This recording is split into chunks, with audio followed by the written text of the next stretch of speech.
opportunity to talk about a medical diagnosis called Erb's palsy. According to Richard Carr and Michelle Wesley, called Waiter's tip palsy, Erb's palsy is a medical condition also referred to as Waiter's tip.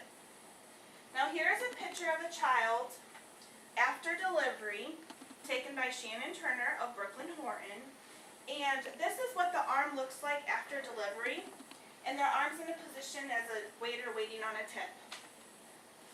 This condition can cause limitation in range of motion to the upper extremity and also cause permanent contractures.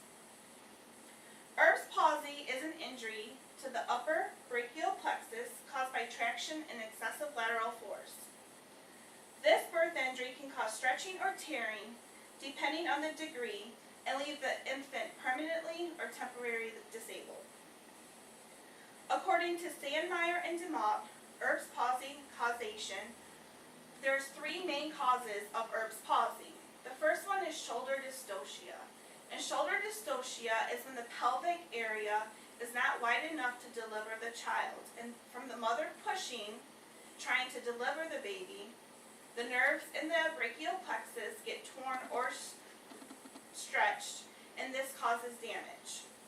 A second cause is ultra short second stage of labor, and this is when the child comes down to the pelvic cavity really forceful, and that force will actually cause tearing or stretching of the nerves in the brachial plexus.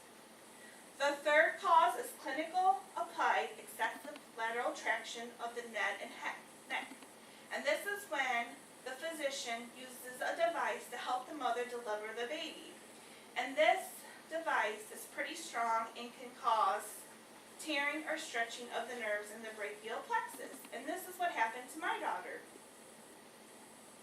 According to Partridge and Edwards, obstetric brachial plexus palsy, there are some treatments that are needed to help keep the child functional. And one of the first treatments normally is physical therapy. And this physical therapy is done just to keep the child mobile and keep that extremity moving. As the child gets older, they're going to need occupational therapy for simple things like zipping up their coat, tying their shoe, and also another treatment is surgeries. And there's many different surgeries depending on the child's damage. The third treatment is casting and splinting of that extremity. With Erb's palsy, some of the limbs get contracted, and the physician will actually cast the arm and then uncast it, straighten it out a little bit more, and then recast it, and that helps straighten out that extremity. As every parent has dreams for their child, every parent of a child with Erb's palsy has goals and dreams. And one of the goals is just to keep that child mobile, making sure that they're not losing range of motion to the upper extremity. Another goal is for them to participate in sports and being accepted by their peers. A third goal is for them to have a promising future and career with this disability.